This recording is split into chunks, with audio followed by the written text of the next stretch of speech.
bringing news that matters to you. You're watching the Bahamas Tonight Northern Edition. Welcome back.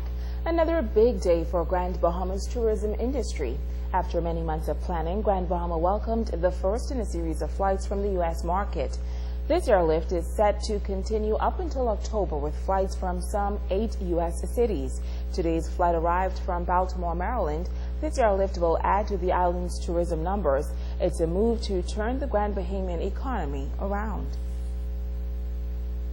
The red carpet was rolled out for 108 passengers traveling from Baltimore on the inaugural flight.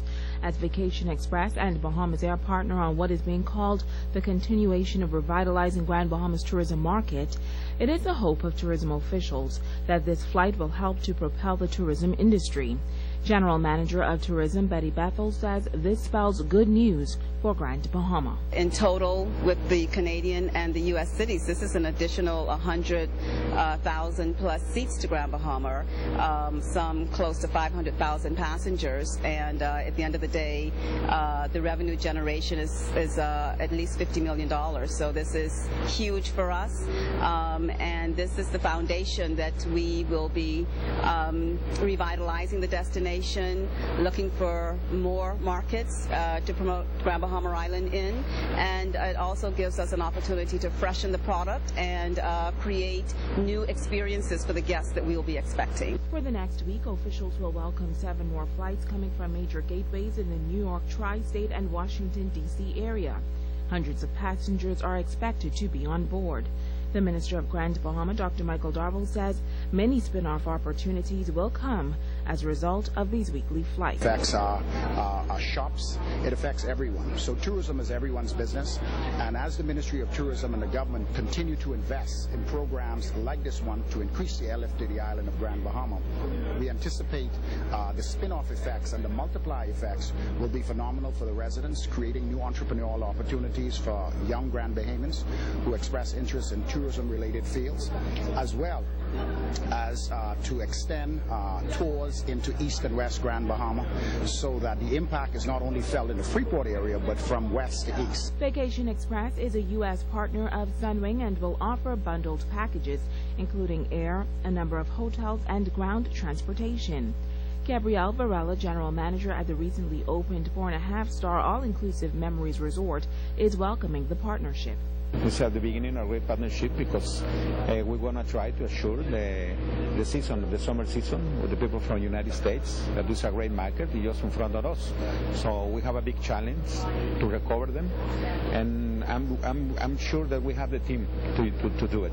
Russell Miller of the Grand Bahama Island Tourism Board is optimistic that this island's market is set for a rebound. The fact that they're almost the load factor 100% is a good indication that things are on the up and up, and things are going to improve for us.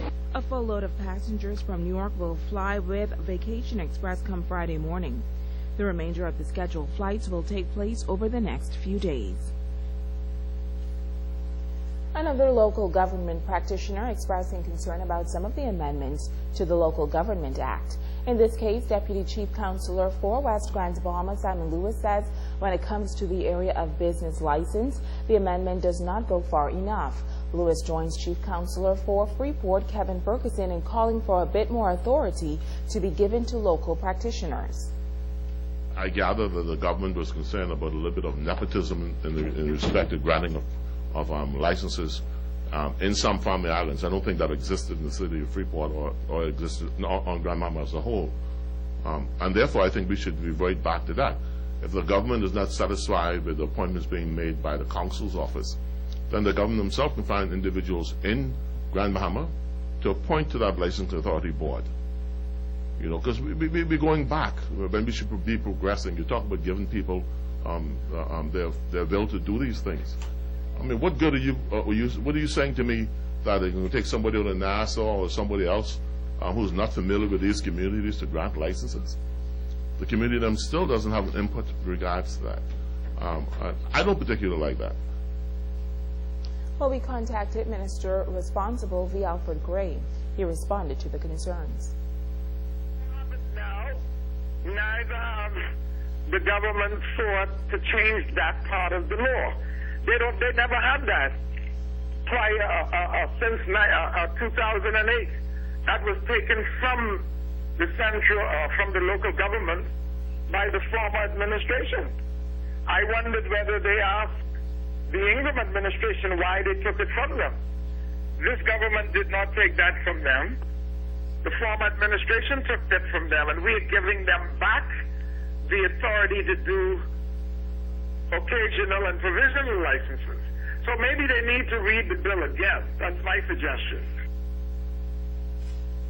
Well, finally, news this evening, the Freeport Players Guild will be presenting a locally written play this weekend in an effort to keep community theater on Grand Bahama alive. Now, the play is written, directed, and produced by young people on this island, and proceeds will aid a local charity. Megan Shepard has the story. The Freeport Players Guild, in an attempt to keep community theater alive through the younger generation, formed a youth arm known as Yard Group. Member and writer and director of Sarah's Wedding says the group is filled with talented young people who have a love for theater. They established the Yard Group, which is Young Adult Regency Drama Group. And so the Yard Group has been in operation for a year now, and they've held functions, but this is the actual first stage production they're putting on. And Yard is for persons between the ages of 18 to 35. The group's first production, written by Pinder, is about four friends who are reconnecting as they plan a wedding. Pinder says there's a character for everyone to relate to. They haven't seen each other in a while. And during the process of preparing for the wedding, they begin to find out and to discover some secrets about each other. So during the course of the play, some secrets are revealed, some drama happens, there's some scandal, and it's definitely it's a feel-good play. It's going to make you laugh, it's going to make you cry. They're a very great group of talented actors who just put their all into the stage play, and so you'd have to come out to see what the secrets and the scandals are, but the four girls have different personalities. All of the actors and technical crew have been preparing for 8 weeks, and it's all volunteer work. Pinder says not only is it a fun and exciting play, but all proceeds will go to the Regency Theater and a local charity. Also do have a charity night where we chose a charity of our choice. We'll announce that charity after the gala night, and they will be in the front lobby also, so people can learn more about their charity, what the proceeds would go towards for them, and that's sort of what we're going to do about that. So that's the gala night. So that's the first night. So Thursday is the opening night. She is encouraging persons to support the worthy cause, as it helps many people realize their dreams, and it is important to sow into the future of the community. Because this was a great forming ground for me, I wanted to take the opportunity as an adult to give back.